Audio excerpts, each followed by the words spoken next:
میرے پاکستانیوں، آج سے 17 مہینہ پہلے جو رجیم چینج آپریشن ہوا پاکستان میں، اس کی کرتا دھرتا تو آج بھی سکون میں ہے، بلکہ وہ اب آنے والے الیکشنز کے اندر دوبارہ سے طاقت کا حصول چاہتے ہیں، اور ان میں سے کچھ تو آج بھی حکومت جانے کے باوجود بھی حکومت کا مزہ لوٹ رہے ہیں۔ اور اس میں سب سے عجوبہ بات تو یہ ہوئی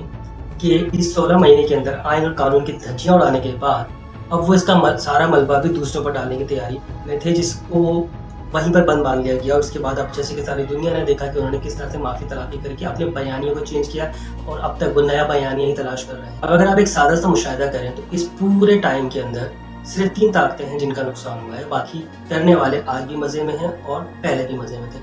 وہ 3 طاقتیں ہیں اسٹیبلشمنٹ، پی ٹی آئی یعنی Imran Khan, chairman P T I, اور عوام۔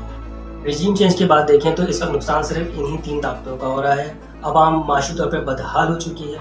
جبکہ پی ٹی آئی کے ساتھ جو کچھ ہو رہا ہے اسے توڑنے کے لیے، اس کی جماعت کو ختم کرنے کے لیے، وہ بھی ساری دنیا کے سامنے ہے۔ جبکہ اسٹیبلشمنٹ نے وہ بوجھ اپنے کندھے پر اٹھایا ہوا ہے جس میں عوامی سپورٹ کہیں دور دور تک نہیں ہے۔ جبکہ حال یہ ہے کہ اس وقت دشمن بھی آپ کے حال پر ہنس رہا ہے، اور آپ کے جو دوست ممالک ہیں وہ آپ کو مشورے دے رہے ہیں کہ اپنے اندرونی معاملات کو کسی طرح سے ٹھیک کریں۔ اب دوست ممالک کی سب سے بڑی پریشانی یہ ہے کہ وہ آخر سپورٹ کس کو کریں۔ اگر وہ موجودہ حکومتی سیٹ اپ کی طرف جاتے ہیں تو پھر 70% عوام، جو کہ ساری دنیا جانتی ہے کہ وہ اس وقت کے موجودہ حکومتی سسٹم کے اگینسٹ ہے اور وہ اس کو پسند نہیں کر رہے، تو پھر وہ اتنی بڑی تعداد عوام کی جو ہے وہ بھی ان کے خلاف ہو جائے گی۔ یہی وجہ ہے کہ دوست ممالک اور دنیا ہم سے یہ تقاضا کر رہی ہے کہ اپنے ملک کے اندر ایک آزاد انتخابات کا عمل مکمل کروائیں، جس عوامی حکومت وجود میں آئے اور جس کی پائیدار ریلیشن شپ دنیا کے تمام ممالک پاکستان کے ساتھ جوڑ سکیں۔ لیکن اس وقت حال یہ ہے کہ ہم اس وقت پلس اور مائنس کے فارمولے کے اندر ہی الجھے ہوئے ہیں۔ اس صورتحال سے نکلنے کا واحد حل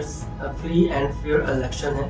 اور وہ ریڈ لائنز ہیں جو کہ ہر ادارے کو اپنے لیے خود سے ڈیفائن کرنی ہوں گی، تاکہ وہ اس لائن کو کبھی کراس نہ کرے، تاکہ جو ریاستی ادارے ہیں وہ آپس میں متصادم نہ ہوں۔ اسی سے جڑی ہوئی ایک بڑی خبر میں آپ کو ساتھ ساتھ اس کی انفارمیشن کو پرووائڈ کر دیتا ہوں، جس کے بعد آنے والے دنوں میں یہ وقت بتائے گا کہ یہ جو ایکٹیویٹی اب پرفارم کی جا رہی ہے، اس کے بعد آنے والے دنوں میں پاکستانی سیاست کے اندر کیا بھونچال آ سکتا ہے۔ خبر یہ ہے کہ chairman P T I Imran Khan دوبارہ سے متحرک ہو چکے ہیں، اور وہ بہت سا مواد اکٹھا کر رہے ہیں، جس میں بہت سی دستاویزات ہیں، آڈیو ویڈیو ہیں، اور جو کہ ان تمام پاکستان مسلم لیگ نون کے وزراء سے لنک ہیں، جو کہ اس وقت اقرار کر چکے ہیں اور میڈیا کے اوپر اسمبلی کے اندر بھی کہ یہ جو رجیم چینج آپریشن ہوا تھا ان کا کیا کردار تھا، انہیں کیا آفرز دی گئی تھی۔ تو یہ تمام ڈیٹا اکٹھا کیا جا رہا ہے، جس کے بعد سپریم کورٹ آف پاکستان میں اس کے لیے پٹیشن دائر کی جائے گی آنے والے دنوں کے اندر، اور پھر اس وقت اب پتہ لگے گا کہ اس وقت یہ تمام چیزیں اتنی زیادہ ہیٹ اپ ہیں کہ نہیں، یا اس وقت اس پر کیا ری ایکشن ہوگا، یا اس دوران اس کا امپیکٹ اتنا اچھا ہوگا اور کتنا نہیں۔ یہ سب چیزیں آنے والا وقت بتائیں گی۔ یہ تھی خاص اپڈیٹ اس پورے سینیریو کے اندر جو کہ میں نے آپ لوگوں تک پہنچائی ہے۔ Thanks for watching.